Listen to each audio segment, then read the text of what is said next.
India has always strived to improve itself, no matter the field. The number of efforts are numerous.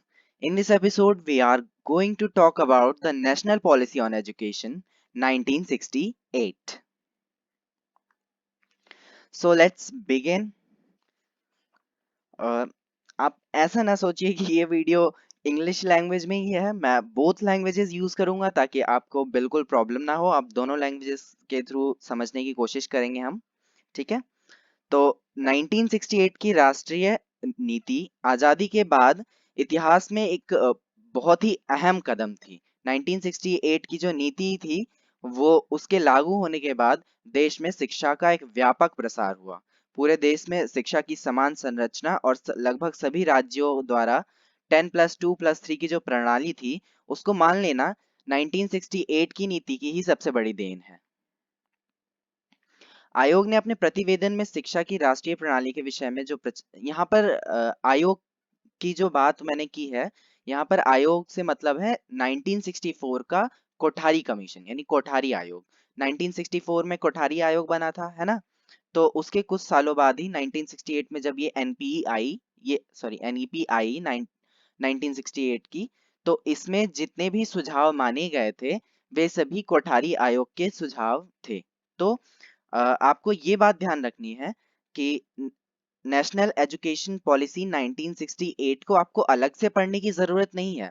आपको इसे Kothari commission के साथ ही जोड़कर पढ़ना है।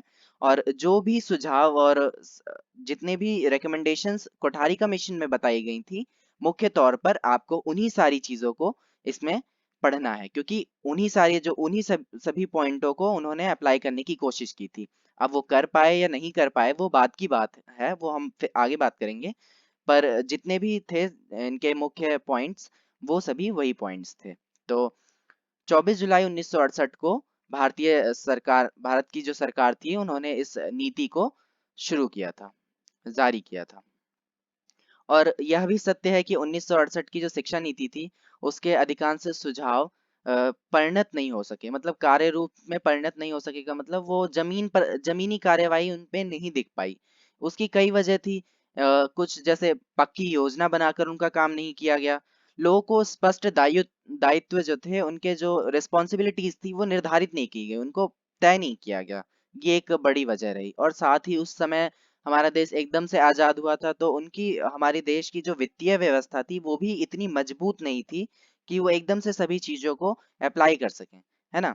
तो मतलब फाइनेंशियल कंडीशन हमारी अच्छी ना होना ये भी एक वजह बन गई इन सारी चीजों को अप्लाई ना कर पाने के लिए। ठीक है। तो इस ये जो नेशनल एजुकेशन पॉलिसी 1968 है, वैसे तो इसके सभी पॉइंट्स वही हैं जो हमने कोठारी आयोग में पढ़े थे। उन्हीं चीजों को इन्होंने अप्लाई करने की कोशिश की थी। पर एक बार फिर भी इनके जो 17 मुख्य कार्यक्रम थे जो इन्होंने बनाए थे, मतलब 17 पॉइंट्स थे ऐसे जो मेन थे जिसको लेकर इन्होंने अपना काम किया था। तो हम उसके बारे में जानेंगे। ठीक है। और ये मैं पहले ही आपको बता चुका हूँ, पूर्ण रूप से कोठारी आयोग पर ही आधारित थी। और इस इनका जो कुछ मुख्य जो बात है वो है 14। और इसमें एक खास बात जो है वो शिक्षा का जीडीपी का 6% खर्च होना, है ना। ये इसकी एक खास बात थी। तो आइए इसके जो 17 प्रोग्राम्स है जिनको बेस मानकर इन्होंने अपना काम किया था उसके बारे में जानते हैं। जैसे पहला है 14 वर्ष तक की आयु के बच्चों को फ्री और कंपलसरी एजुकेशन, यानी जो 14 की एज तक के जो बच्चे हैं उनके लिए फ्री एंड कंपलसरी एजुकेशन को इन्होंने मुख्य रूप से माना। उसके बाद है शिक्षकों के वेतन और शिक्षा पर स्थिति में सुधार, यानी टीचर्स की क्या पे स्केल होनी चाहिए, है ना, उनको कितना पे किया जाना चाहिए।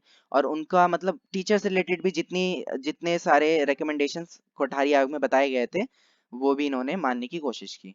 देन है त्रिभाषा सूत्र एवं प्रादेशिक भाषाओं की स्थापना, यानी कि 3 लैंग्वेज फॉर्मूला। कोठारी आयोग ने 3 लैंग्वेज फॉर्मूला रेकमेंड किया था।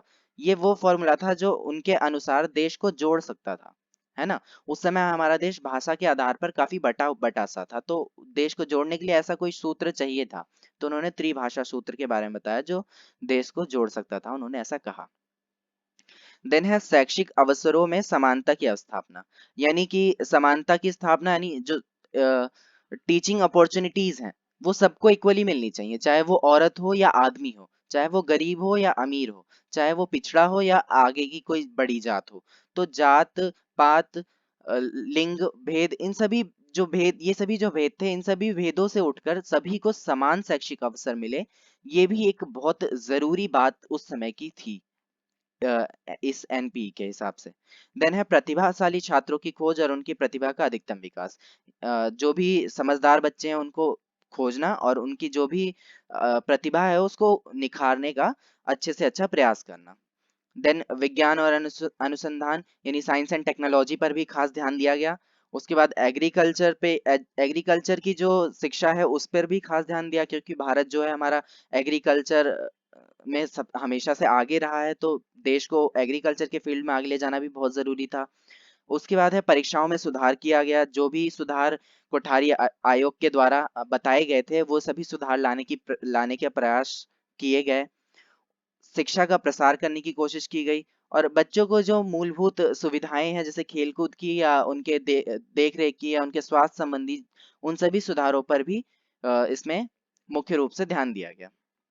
उसके बाद जो हमने एक मेन अभी सबसे आगे फर्स्ट स्लाइड में ही पढ़ा था, 10+2+3 की जो व्यवस्था थी शिक्षा की संरचना व्यवस्था, वो भारत के ज्यादातर हिस्सों में मान ली गई थी। ज्यादातर राज्य उस व्यवस्था को मान रहे थे। ये इस नेशनल एजुकेशन पॉलिसी की बड़ी उपलब्धि थी, है ना। उसके बाद है उच्च शिक्षा। उच्च शिक्षा के केंद्रों की सुविधाओं में विस्तार और मतलब यानी कि जो हायर एजुकेशन है उन उसमें डेवलप करना, उसको डेवलप करना, ताकि हायर एजुकेशन में भी कोई कमी ना रहे। यानी कि इससे हायर एजुकेशन को भी इन्होंने डेवलप करने की कोशिश की और माध्यमिक स्तर की तकनीक और व्यावसायिक शिक्षा यानी सेकेंडरी एजुकेशन में टेक्नोलॉजी का जो भी एजुकेशन है उसको भी इन्होंने बहुत अच्छे से उसको सुधार करने के लिए कोशिशें की। उसके बाद है अल्पसंख्यकों की शिक्षा। माइनॉरिटीज को ध्यान में रखा गया खास की, ताकि उनकी भी जो शिक्षा व्यवस्था है उनमें उनकी भागीदारी हो सके, वो भी शिक्षा को बराबर पा सकें। उसके बाद है कार्यानुभव एवं राष्ट्रीय चेतना, यानी जो कार्य को करने का जो अनुभव है, यानी जो मैंने कहा था work experience, that is very important. ये उन्होंने कोठारी आयोग ने भी कहा था कि कोई चीज हमें सिर्फ किताबी ज्ञान ना हो, हमें उसको करके सीखना चाहिए, हमें वो करके आना चाहिए। तो कार्य अनुभव इसमें इन्होंने खास ध्यान दिया। उसके बाद है पाठ्य पुस्तकों एवं उत्पादन में सुधार। करिकुलम में भी खासा चेंजेस लाए गए और उनको चाइल्ड सेंटर्ड करने की कोशिश की गई, ना कि वो एक टीचर की तरफ केंद्रित रहे, बल्कि बच्चों पर उसका मुख्य फोकस होना चाहिए, बच्चों के विकास पर उसका ध्यान होना चाहिए। इस तरह का पाठ्य पुस्तक और पाठ्यक्रम निर्धारित करने की कोशिश की गई। उसके बाद है अल्पकालीन शिक्षा व्यवस्था।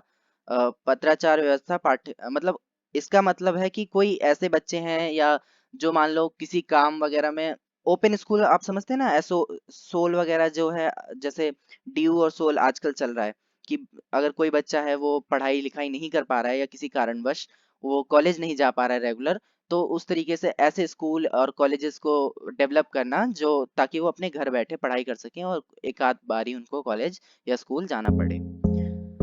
आज की वीडियो में हम इतना ही बात करेंगे, यानी नेशनल एजुकेशन पॉलिसी 1968 के बारे में ही। आगे आने वाली वीडियो में हम बात करेंगे नेशनल एजुकेशन पॉलिसी 1986। ठीक है, अभी हमने 68 के बारे में बात की है, उसके बाद हम आगे बात करेंगे 1986।